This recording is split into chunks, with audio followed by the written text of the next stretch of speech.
de pé. Vocês se lembram que quando nós fizemos a oração intercessória aqui, após a leitura bíblica, nós pedimos oração por Samuel, filho do Guilherme? Quem se lembra disso, levanta a mão aí, dá um amém. Já temos a notícia que passa bem. O Senhor já está operando, aleluia. Deus tem falado? Deus tem falado? E Ele vai continuar falando. Curve a sua cabeça. Senhor, Tu sabes de todas as coisas. Tu conheces a cada um de nós. Tu sabes quem somos, onde aqui estamos, o motivo pelo qual nós aqui viemos. Mas, Senhor, nós estamos prontos e ávidos para ouvir a Tua voz através da Tua palavra, Senhor. Usa como instrumento o Teu servo, Pastor Eliseu Rodrigues. Sê com ele e fala conosco. No nome de Jesus pedimos. Amém. Podeis assentar, queridos. Pastor Eliseu.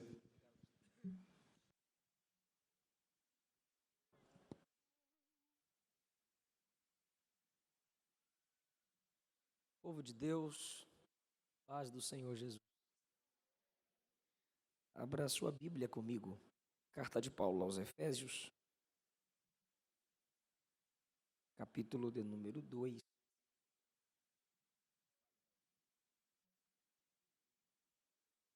Carta de Paulo aos Efésios, capítulo de número 2.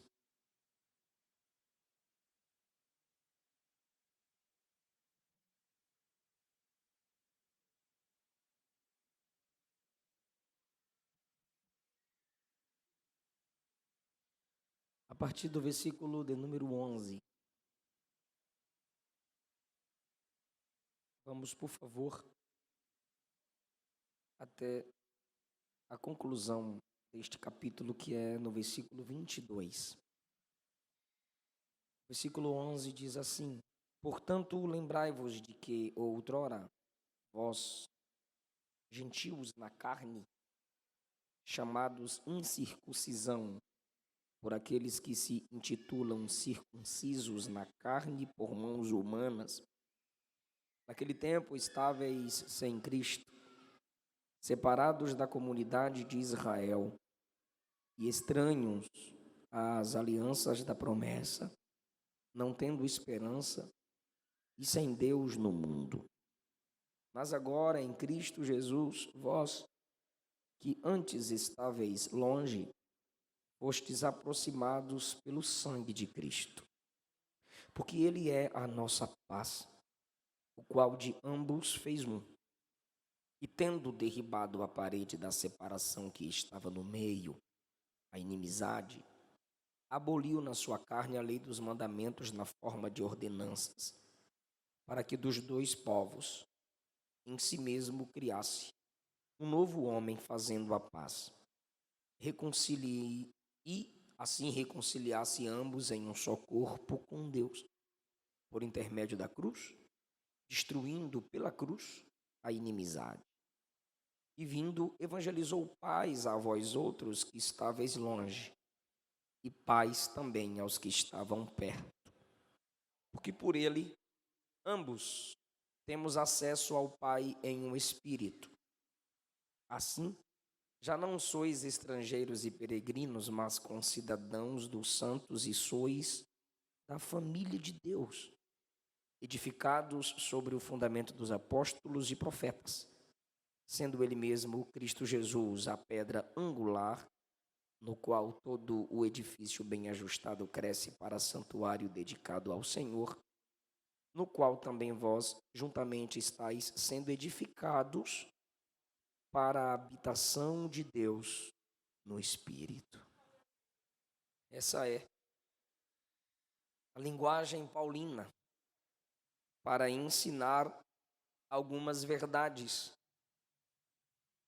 que eu quero compartilhar com vocês. Mas eu expresso minha gratidão por esta igreja, parabenizá-la, todas as famílias que fazem parte desta igreja. A igreja é composta de famílias.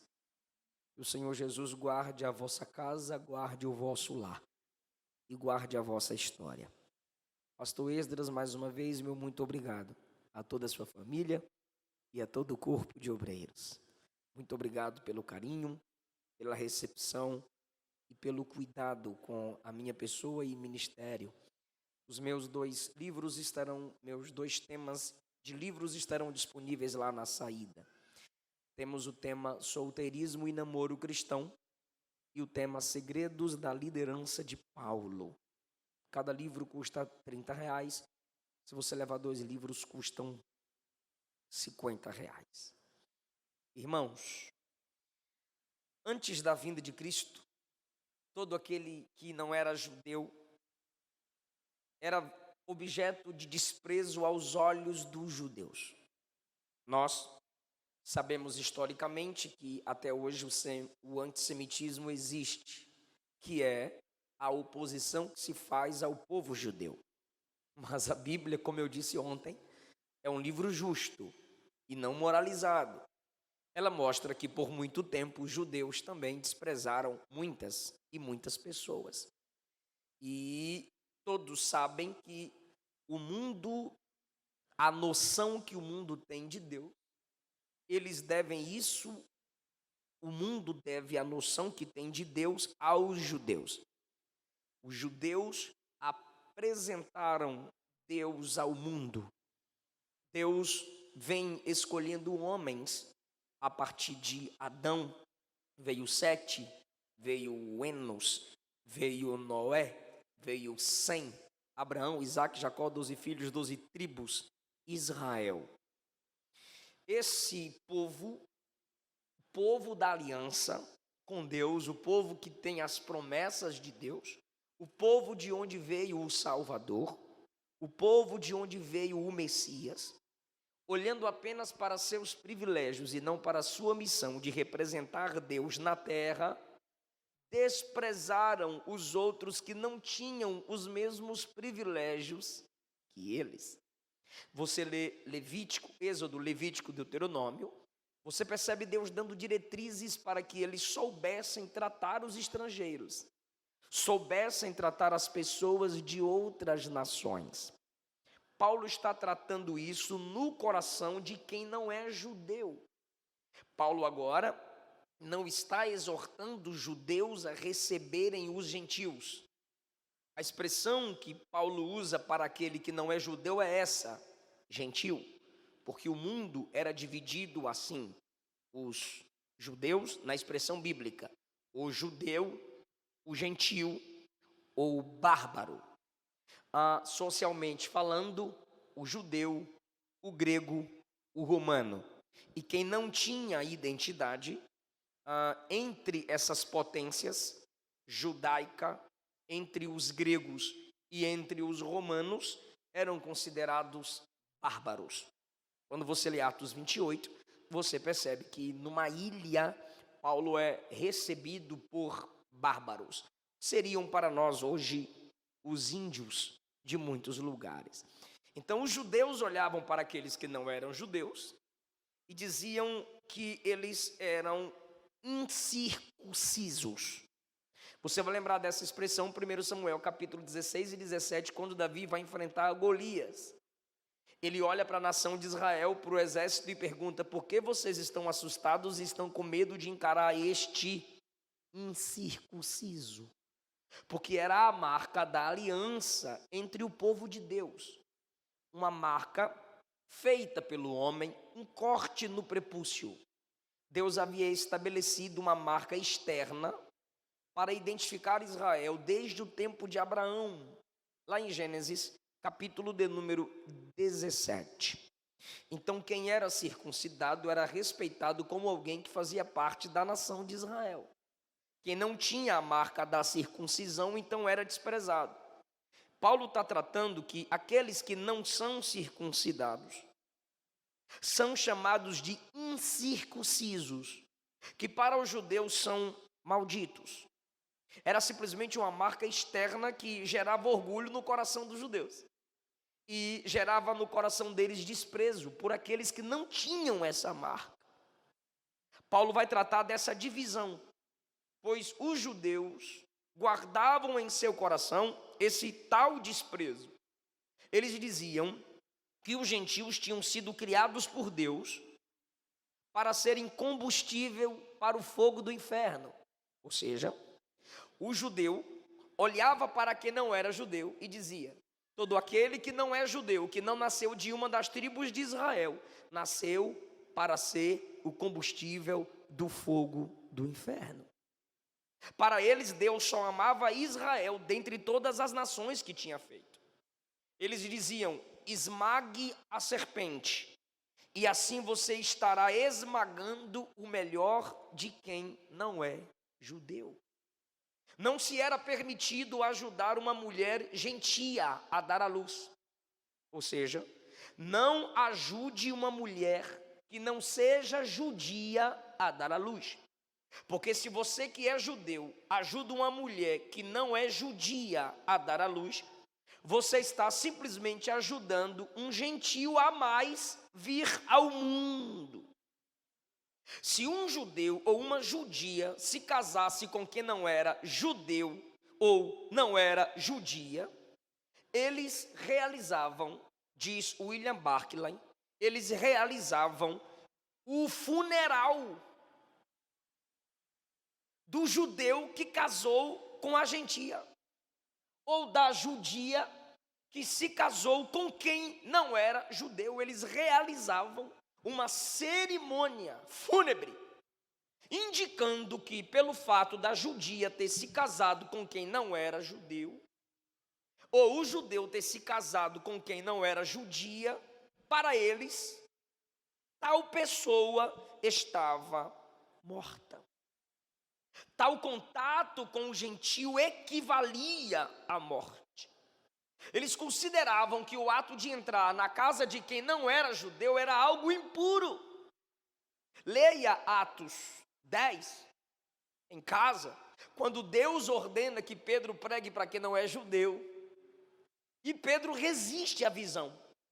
E quando Pedro chega na casa desse homem, Cornélio, que não é judeu, a primeira parte do sermão de Pedro é: vocês sabem que um judeu não pode entrar na casa de um gentio.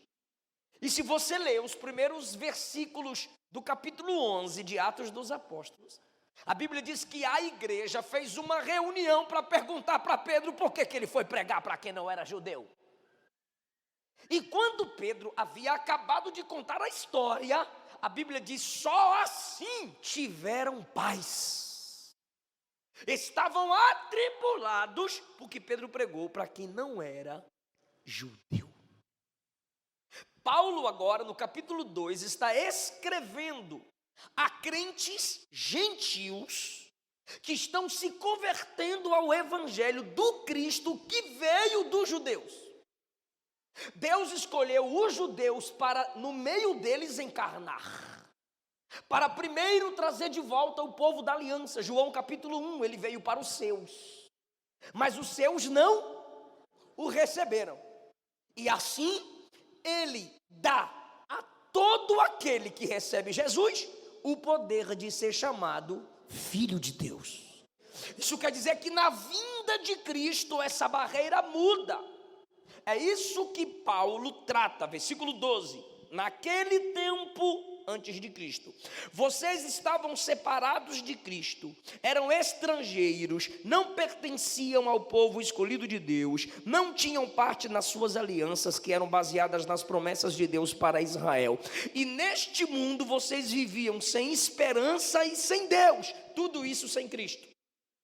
Então o primeiro ponto da minha mensagem é uma condição miserável. Nós, eu, tu e eu, nós estávamos nessa condição. Israel falhou na missão de representar Deus às nações. Deus deu essa missão lá no Êxodo 19 e eles rejeitaram. Por isso que Pedro escreve na primeira carta de Pedro, capítulo 2, que a igreja é o sacerdócio real, a nação santa, propriedade exclusiva de Deus para proclamar as virtudes daquele que nos chamou das trevas para a sua maravilhosa luz. Então entenda, eu e você não somos judeus, Então, para os judeus, estávamos a caminho do inferno. Para os judeus, não haveria salvação para nós. Para os judeus, jamais poderíamos ouvir a mensagem da salvação. João capítulo 4, Jesus disse assim: a salvação vem dos judeus. Mas Jesus não disse que a salvação vem só para os judeus. Se tiver como devolver retorno para mim, eu agradeço, por favor. Jesus disse que a salvação vem dos judeus e não para os judeus apenas. Jesus estava ensinando que, apesar dele ter vindo dos judeus, porque Jesus veio da tribo de Judá, ele não veio exclusivamente para os judeus. Então, olha a condição miserável que todo homem estava. Versículo 12: separados de Cristo, estrangeiros, sem pertencer ao povo da aliança, sem estar debaixo da promessa, sem esperança e sem Deus. O que é isso, irmão? Uma condição miserável. Todo gentil, todo homem sem Deus está nessa condição miserável.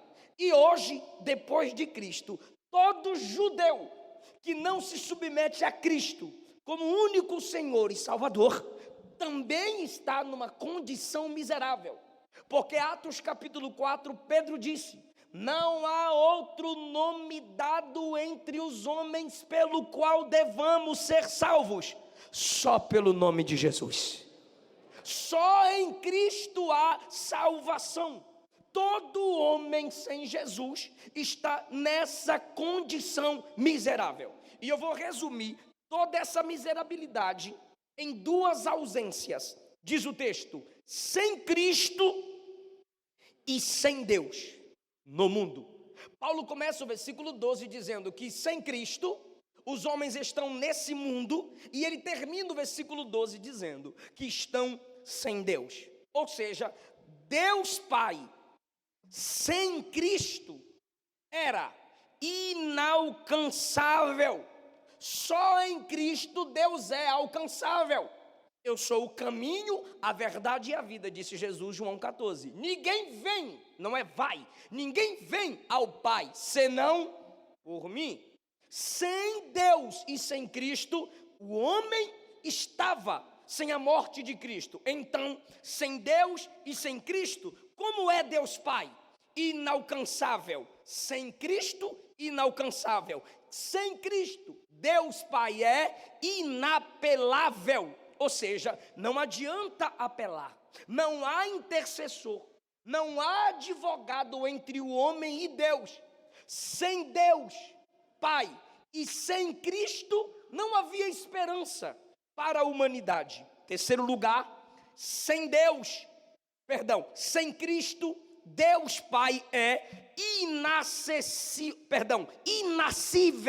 Ou seja, sem Cristo, Deus não podia vir ao mundo em forma de bebê e conhecer as agruras do homem. Sem Cristo, Deus Pai não poderia entrar no ventre de uma mulher e ali nascer. Só a partir de Cristo foi possível a encarnação. Essa condição miserável do versículo 12, que Paulo começa dizendo: sem Cristo e sem Deus, é necessário ter a visão dos dois, Deus Pai e Deus Filho, que é Cristo. Por quê? Por causa do que eu estou dizendo. Sem Cristo, Deus é intangível, porque Deus é Espírito, e Espírito não pode ser tocado. Mas por causa de Cristo e em Cristo, quem tocava em Cristo estava tocando Deus. Por isso que no dia da ressurreição, Jesus se apresentou a Tomé e disse: toca aqui, toca aqui. Tomé caiu de joelhos e disse: Deus meu e Senhor meu. Em Cristo, o Deus intocável agora pôde ser tocável. Inaudível. Deus sem Cristo é inaudível. Os homens não poderiam suportar ouvi-lo diretamente. Leia Êxodo 19 e tu verás que quando Deus falava, quando Deus bradava, era som de fortes trovões, buzinas, trombetas e uma sensação de fornalha ao redor. Mas em Cristo, Deus falou na voz humana. Deus sem Cristo é irreconciliável. Não há acordo com Deus sem Cristo. Agora, com Cristo, Paulo disse aos Coríntios, em Cristo, Deus estava reconciliando o mundo consigo mesmo. Mais uma lição: sem Cristo, Deus é incomunicável. Deus não poderia comunicar com o homem diretamente, senão esse homem morreria. Sem algum intercessor, sem alguém entre ele e quem queria ouvi-lo, Deus não comunicava. Em Cristo, Deus veio e falou diretamente aos homens. Deus sem Cristo é incorrespondido, ou seja, ninguém poderia louvar a Deus ou devolver a Deus alegria, dons, ofertas, de modo a Deus se sentir correspondido. Salomão disse isso: que te darei, se o Senhor domina céu e terra? Davi disse: que te darei, se tudo que tenho foi o Senhor que me deu? Não há nada, Senhor, que eu te dê, que eu sinta que o Senhor foi correspondido. Sem Cristo, Deus não é correspondido. Ou seja, sem Cristo, Deus é incorrespondido. Deus não poderia ser retribuído pelo amor do homem. Ele até pergunta lá em Malaquias 1,6, se o pai tem o amor do filho, onde está o amor de vocês por mim? Não tinha como. O próprio Deus dizia a Israel: eu cuido de vocês por amor a mim mesmo. Mas em Jesus, Deus é correspondido. Ou seja, o seu aleluia, o seu glória, o seu culto, a sua obra em nome de Cristo. Hebreus 12 diz que pelo nome de Jesus, Deus recebe o nosso louvor como ofertas e sacrifícios suaves. Então, Cristo é o filtro. Se o nosso culto não passa por Cristo, não chega no Pai. Não adianta inventar senhores, santos, senhora, o que for. É só através de Cristo. Ele é o nosso altar. Sem Cristo, Deus é indescritível, pois ninguém jamais o viu. Mas em Cristo, ele pode ser descrito como o Deus entre os homens, o Deus perdoador, o Deus que sentiu o que sentimos, não por teoria, mas na prática. Deus sem Cristo é inimitável, ou seja, Deus não pode ser imitável sem Cristo, pois ninguém nunca o veria, ninguém nunca o viu. Imitar Deus, criar do nada, ninguém é capaz. Ele é onipotente, onisciente, onipresente. Esse Deus que é onipotente, onisciente, onipresente, em Cristo ele se torna imitável. É aí que Jesus diz: vão e façam como eu fiz. Se eu, sendo o Senhor, vos perdoei, perdoe como eu perdoo. Se eu, o Senhor, vos amei, amem como eu vos amei. A gente gosta de estabelecer a repetição que Jesus fez de Levítico. A Bíblia manda amar o próximo como a nós mesmos. Ok, Jesus mandou amar o próximo como a nós mesmos. Não, Jesus não mandou isso. Jesus repetiu a lei dos homens. O mandamento de Jesus é superior. Está lá em João 13. Amem os homens como eu amei vocês. Eu te amar como eu me amo é um nível abaixo do que o nível que Jesus ordenou. Então não é Eliseu te amar como se ama, é Eliseu te amar como Jesus nos amou. E eu repito, que ele nos dê graça. Sem Cristo, Deus é inquebrantável, ou seja, ele nunca se sensibilizaria do modo que Cristo expressou sensibilidade. Sem Cristo, Deus é inquebrantável. Mas quando você lê João capítulo 11, você lê assim, versículo 35, Jesus chorou. Então em Cristo, Deus teve quebrantamento. Aleluia. Sem Cristo, Deus é invisível, porque sem Cristo, ele não tinha um corpo para ser visto. Agora, em Cristo, ele deixa de ser eternamente invisível. Por quê? Porque quando Jesus encarnou, Deus estava sendo visto. Maria o pegou no colo, José trabalhou com ele, João deitou no peito dele, os soldados feriram as mãos dele, e as Marias viram ele ressuscitado ao terceiro dia. E no dia que a igreja for arrebatada, ela verá Deus em Cristo, porque nele habita corporalmente toda a plenitude da divindade. Então, pelo amor de Deus, em nome de Jesus, por favor, por gentileza, para com esse pensamento, chegar no céu eu vou ver o Pai, o Filho, o Espírito. Não, não é assim. Deus Pai não tem corpo. Quando a trombeta tocar e a gente subir, toda a glória do Pai, toda a essência do Pai, a glória do Espírito, a essência do Espírito, tudo estará no corpo do Filho. Aleluia. Ele é a lâmpada que conterá toda a energia e todo o brilho da divindade. O nome do nosso Deus é Pai, Filho e Espírito Santo. Mas na eternidade veremos três em um. Sem Cristo ele é invisível, mas em Cristo nós vamos tocá-lo, abraçá-lo, aleluia, nós vamos nos prostrar diante dele. Então, olha a situação, versículo 12, sem Deus, sem Cristo. Qual é a minha conclusão? Olhe para cá, se Deus sem Cristo é tudo isso que eu falei, imagine o homem sem Cristo e sem Deus.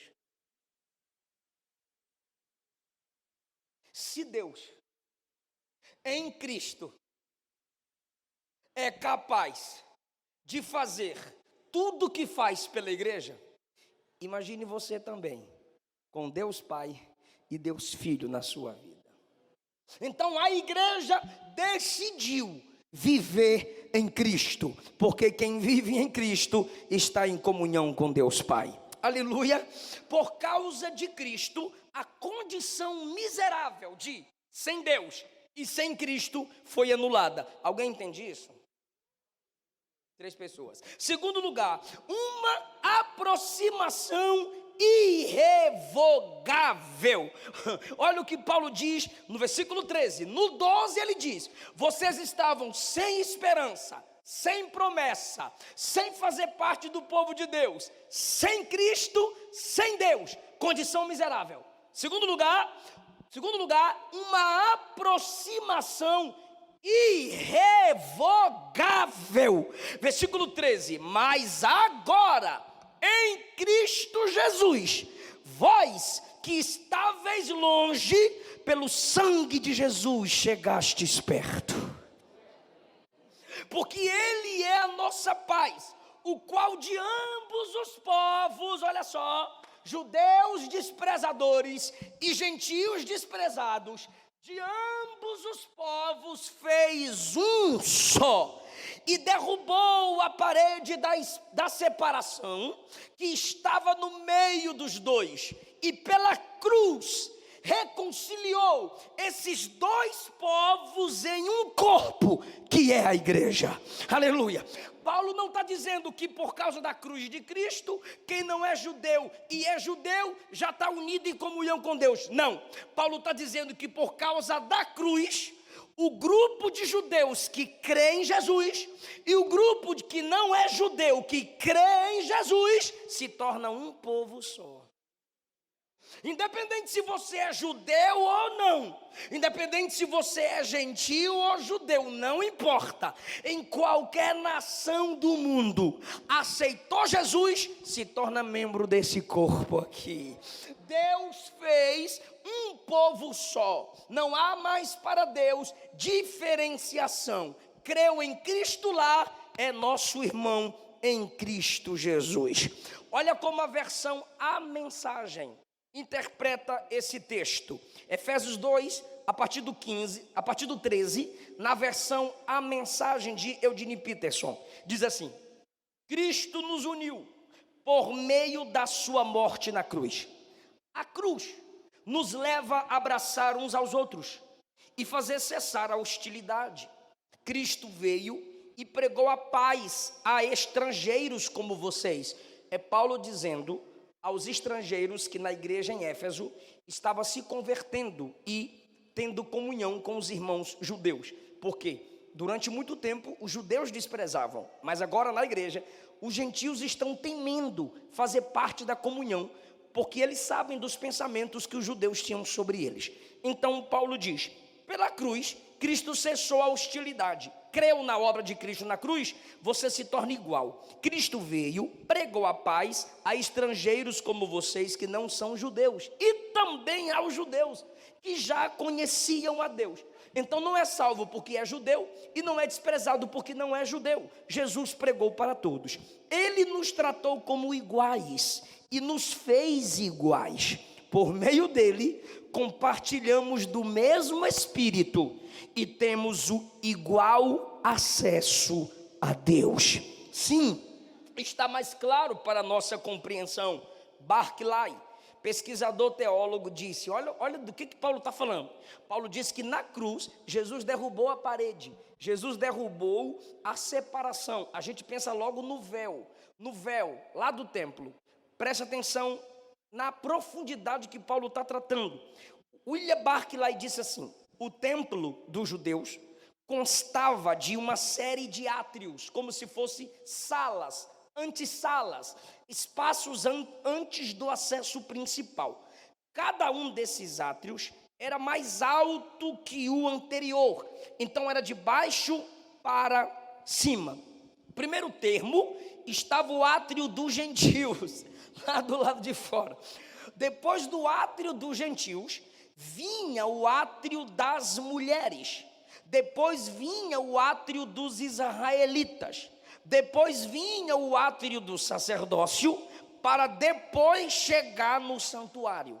Detalhe: entre o átrio dos gentios e o átrio das mulheres tinha um muro de mármore belamente trabalhado, e nesse muro, entre mulheres e gentios, haviam lápides, indicando que se o gentio ultrapassasse aquela barreira, ele era passível de morte instantânea. Em Atos 21, Paulo conduz um gentio no templo e ele é acusado para a morte por causa disso. Aí Paulo está dizendo, gente, quando Cristo morreu na cruz, ele não estava só rompendo a barreira espiritual entre o homem e Deus. Ele estava dizendo que não pode mais haver no templo essa separação entre quem é judeu e quem não é, pois quem recebeu Cristo, qualquer um recebe o mesmo Espírito de Cristo e tem o mesmo acesso a Deus. Ou seja, a barreira foi derrubada, não é preciso mais tal separação. Romanos 8,35, Paulo diz: quem nos separará do amor de Cristo? Será a tribulação, a angústia, a perseguição, a fome, a nudez, o perigo, a espada? No 39 ele diz: nem a altura, nem profundidade, nem qualquer outra criatura poderá nos separar do amor de Deus em Cristo Jesus, o nosso Senhor. Então, Paulo está dizendo que a barreira entre judeu e gentil foi rompida, e a barreira entre o homem e Deus, por causa da obra de Jesus, também foi rompida. Não precisa mais tabernáculo, não precisa mais sacrifícios, não precisa mais sacerdote, não. Dobrou o joelho, ele escutou. Não dá para dobrar o joelho hora deitado, ele também escuta. Está na rua, qualquer momento que adorar, ele vai receber, e ele não confunde a voz de ninguém. Aleluia. Por quê? Porque nós temos livre acesso a Deus. Terceiro lugar, nós agora temos uma construção indestrutível. Caminhando para a conclusão. Primeiro, uma condição miserável. Segundo lugar, Paulo fala sobre uma aproximação irrevogável. Destruiu a barreira e ninguém mais pode levantar essa barreira entre quem é judeu e quem não é. Entre quem é de Deus e quem não é. Se não é de Deus, vem para cá que a gente prega a Deus para tu. É assim, não há mais esse nível de separação. Terceiro lugar, Paulo trata sobre uma construção indestrutível. Depois que ele fala o que Deus derrubou, que foi a barreira, que foi a separação entre os povos, agora ele fala da construção que Deus está fazendo.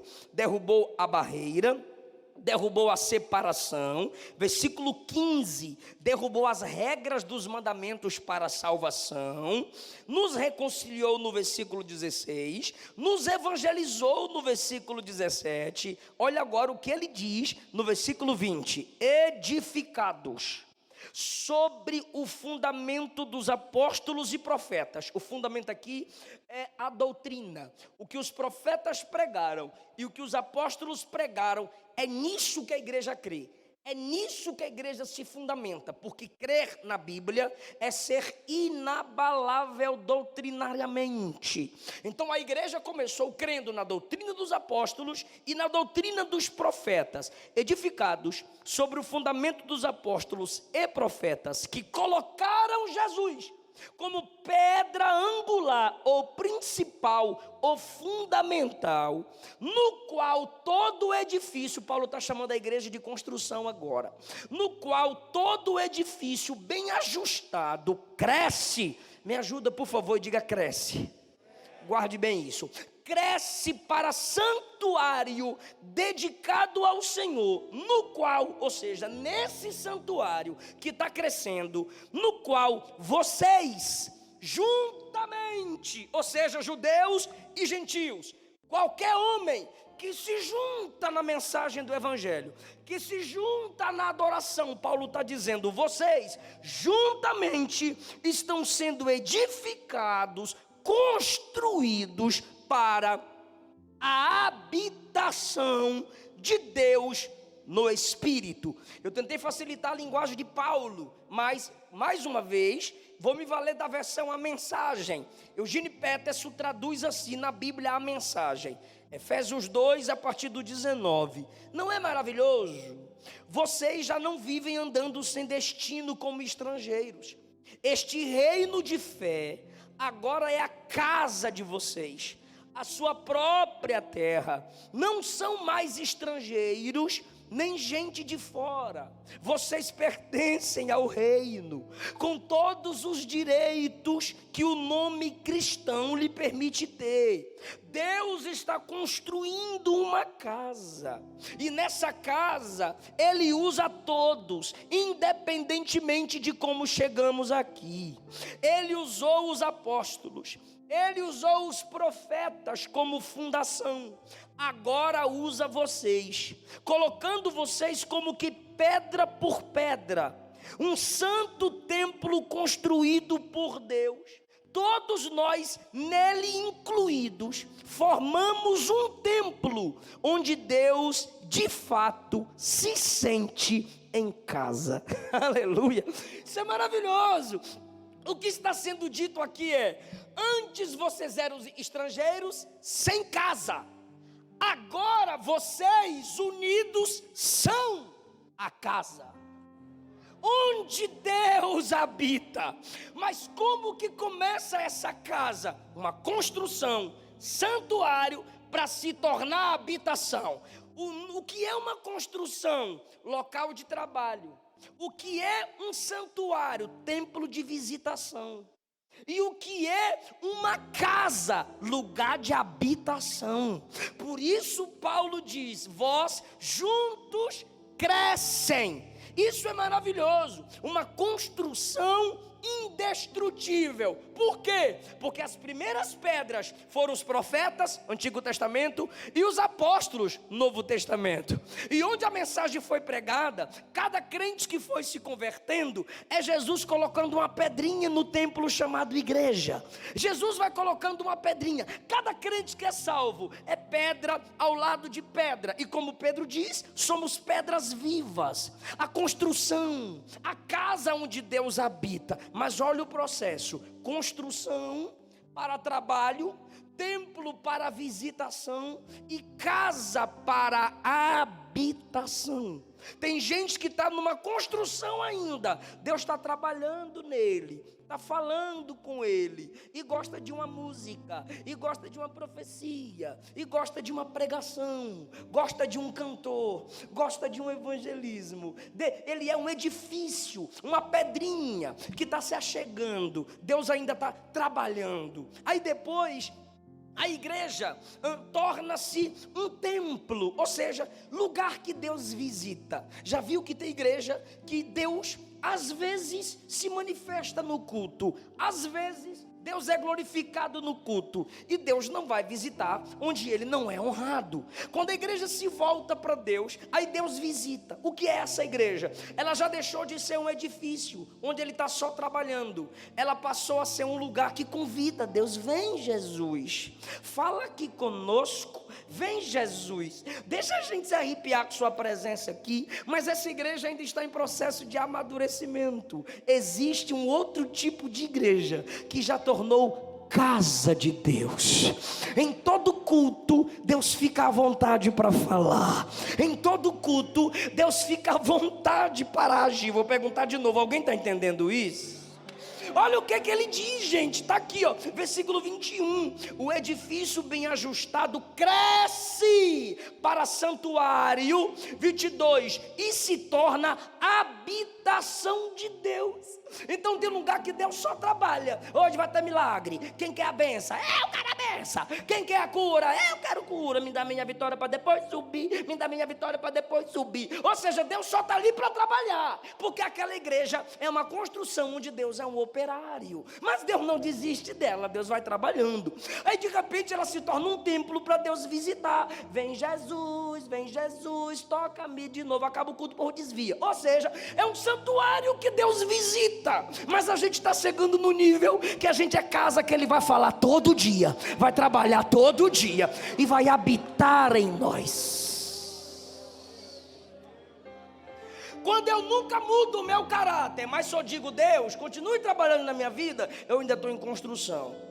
Quando eu sempre vou para o culto e quero saber como é que está o culto, mas depois do culto eu levo uma vida de pecado, eu estou simplesmente no nível do templo. Mas quando eu amadureço e deixo Deus tratar meu caráter, e sei que todo culto é só para Ele, é porque Ele já mora em mim. Eu não dependo de prédio, eu não dependo de pregador mandando eu dar glória a Deus, eu não dependo de música para adorar. A minha vida é totalmente para Ele, porque Ele já habita aqui. Aleluia! E onde eu estiver, Ele é adorado, porque eu vou representá-lo. Alguém pode adorar o Deus que habita em nós? Eu entendo a linguagem técnica, pastor, de quando a gente canta assim. Põe lá menor, vou tentar cantar, não desvia não, irmão. É só uma tentativa, lá menor. Isso. Espírito, tu. Agora. Que desce como fogo. Parou. desce como fogo, ele já desceu. Ele já desceu lá no Pentecostes. Jesus disse: eu enviarei o Consolador, e ele estará convosco e em vós para sempre.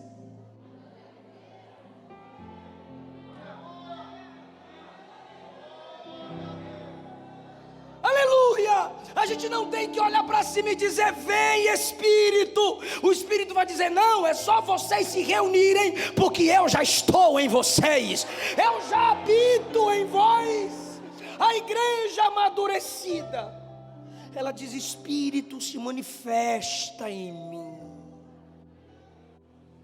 Aí tem gente que diz: não vou aceitar Jesus não, eu vou esperar umas coisas aí arrumar na minha vida, aí depois eu passo para a lei de crente. Não, largue de ser bestalhado. Você nunca vai conseguir organizar a sua vida. Você nunca vai conseguir organizar o seu coração. A casa está sempre bagunçada. Seja mais inteligente, Jesus. A casa está toda bagunçada, mas entra e faz do jeito que o Senhor quiser. Arruma do jeito que o Senhor quiser arrumar. Faz em mim morada na comunhão com o teu povo. Para que eu preguei essa mensagem? Primeiro, não se ensoberbeça.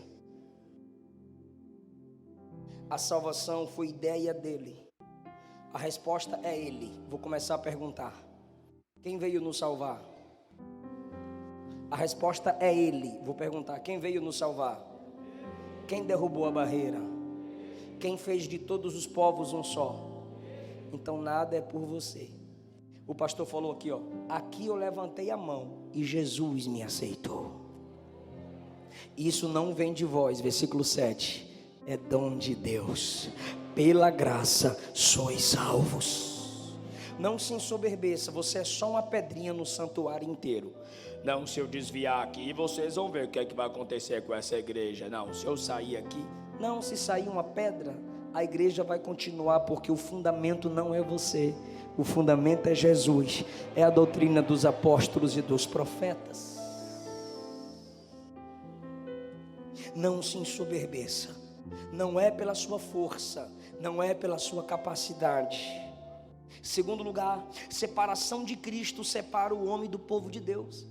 Paulo disse: sem Deus, sem Cristo e sem promessa do povo de Deus. Quem está sem Cristo não pode ter comunhão com o povo de Deus. E quem está sem comunhão com o povo de Deus não pode ter comunhão com Deus do povo.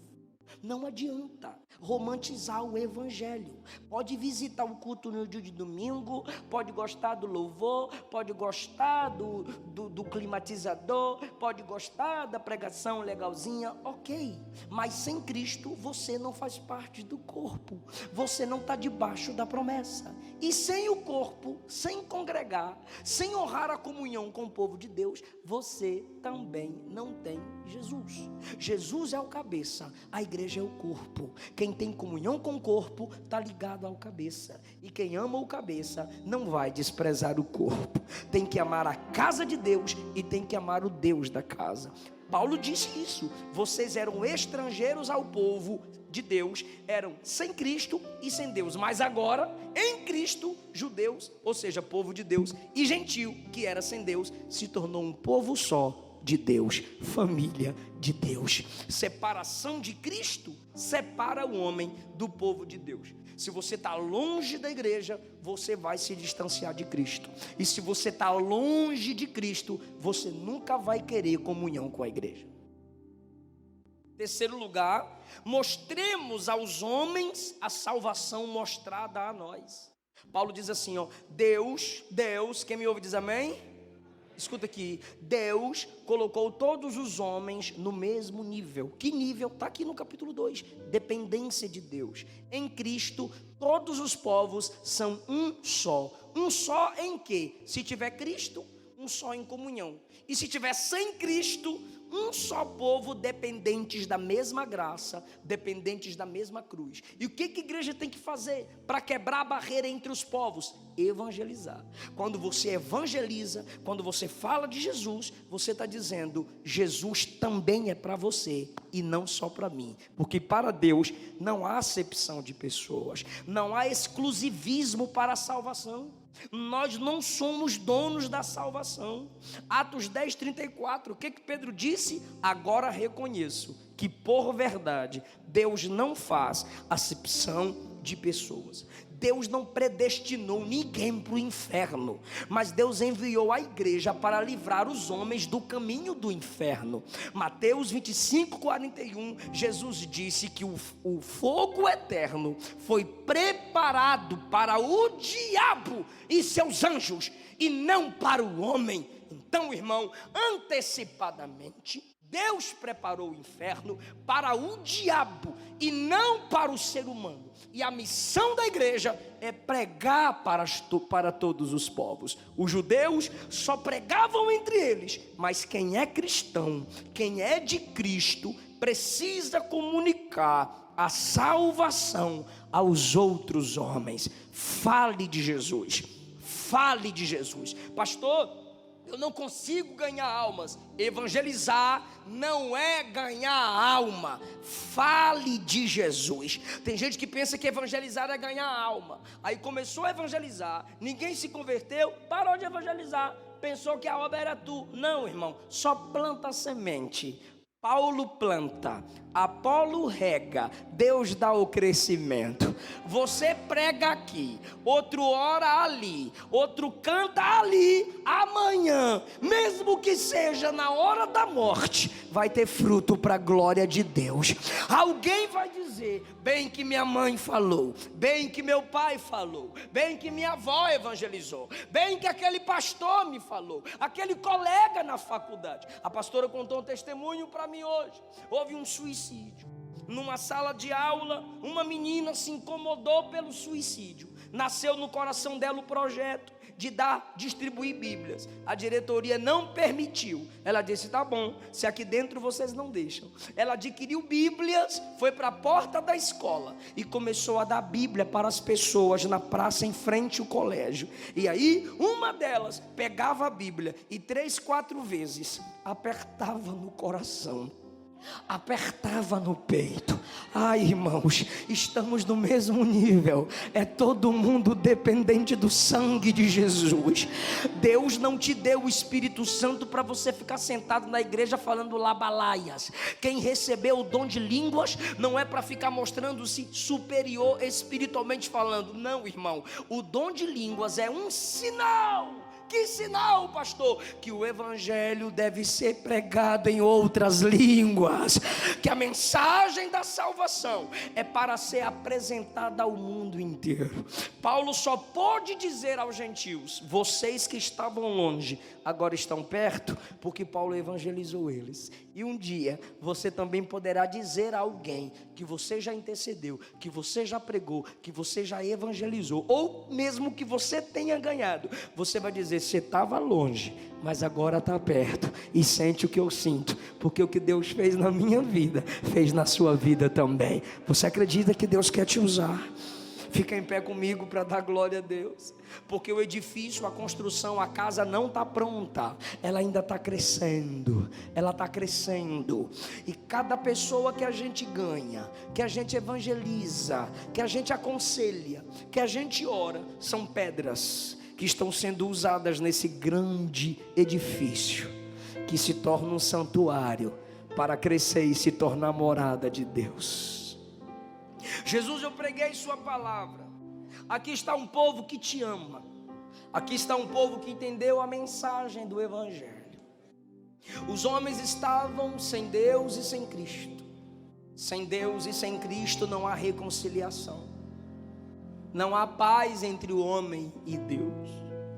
Todos nós estávamos desgarrados e estranhos às promessas que o Senhor fez. Mas por causa de Jesus, nós estamos debaixo da promessa. E aqui está uma igreja que cresce a cada dia para a morada do Espírito Santo. E essa casa vai crescer cada vez mais, porque tem mais pedras para a gente trazer para essa grande construção. Usa-nos para a honra e glória do seu precioso nome. Amém. Glória a Deus. Glória a Deus. Somos assembleanos, irmãos. Num culto de domingo, irmão, a gente precisa saber. Alguém aqui que se sente uma pedra longe do edifício, mas quer voltar a se encaixar no seu devido lugar. Alguém que se afastou do evangelho, mas quer voltar para papai hoje. Alguém que nunca confessou Cristo como seu único Senhor e Salvador, se sente distante, mas crê que pelo sangue de Jesus você pode ser aproximado hoje. Se tiver alguém, a gente quer orar por você.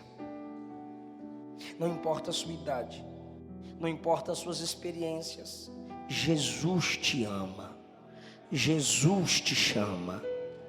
Ele derrubou a barreira da inimizade, o véu do templo foi rasgado.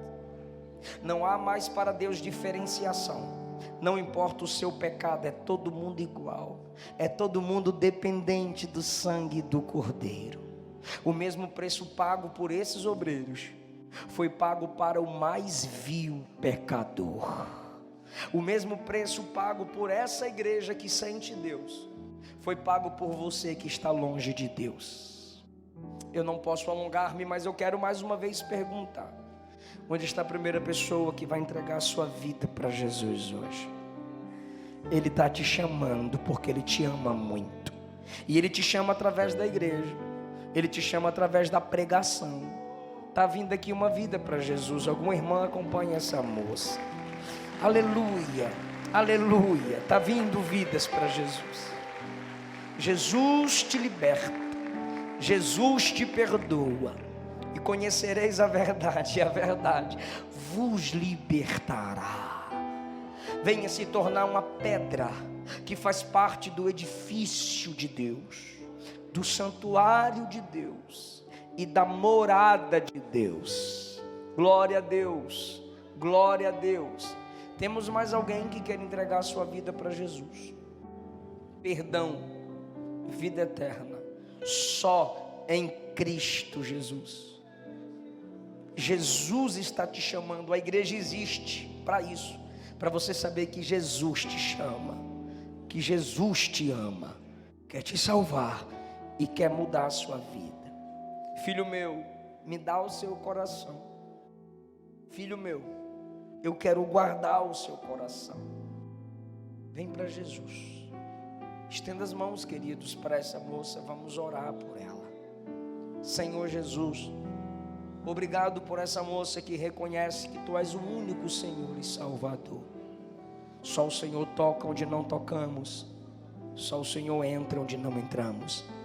Só o Senhor faz o que não fazemos. Te bendizemos e te glorificamos, porque nessa casa o Senhor trabalha e o Senhor habita. Que ela experimente a mudança pelo poder do Espírito Santo na vida dela. Em nome do Senhor Jesus.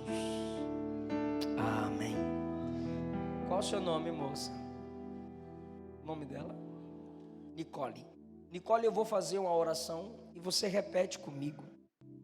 Diga: Senhor Jesus, eu te recebo como meu Senhor e meu Salvador. Restaura-me, perdoa-me, escreve meu nome no teu livro. Lava minha alma do que te entristece e me recebe como pedra viva na sua construção, no seu santuário, na sua casa. Aplaude ela, irmãos. Deus te abençoe, Nicole. Eu agradeço essa rica oportunidade em nome de Jesus. Cante comigo. Porque dele, por ele, para ele são todas. Aleluias, aleluias. Porque dele, por ele, Para Ele são todas as coisas. Mais uma vez, mais uma vez.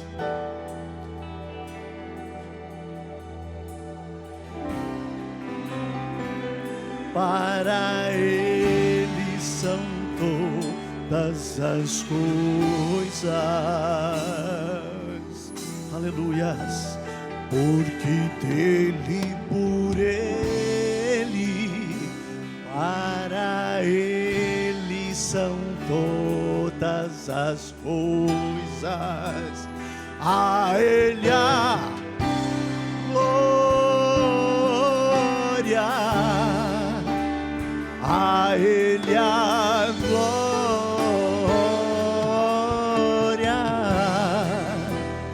a Ele a glória, para sempre, amém. A Ele a glória, Senhor, a Ele a glória. Levante as suas mãos, adore ao Senhor. Levante as suas mãos. A Ele a glória,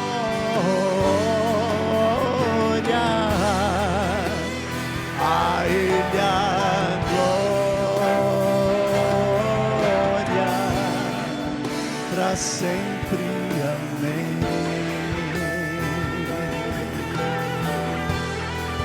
Quão profundas riquezas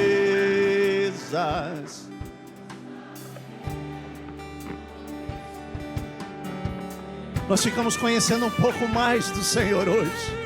Aleluias. Quão insondáveis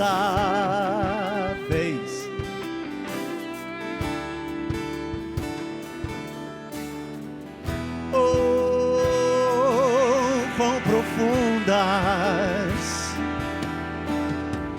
aleluias, o saber e o conhecer de Deus. Quão insondáveis, quão insondáveis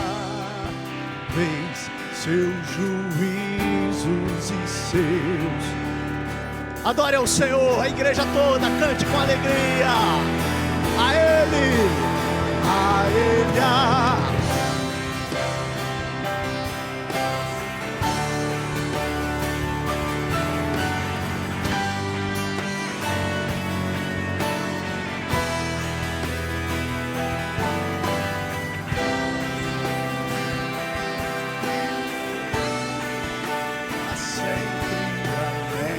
Ele a glória, a Ele o louvor, a Ele a glória, a Ele a glória, a Ele a glória.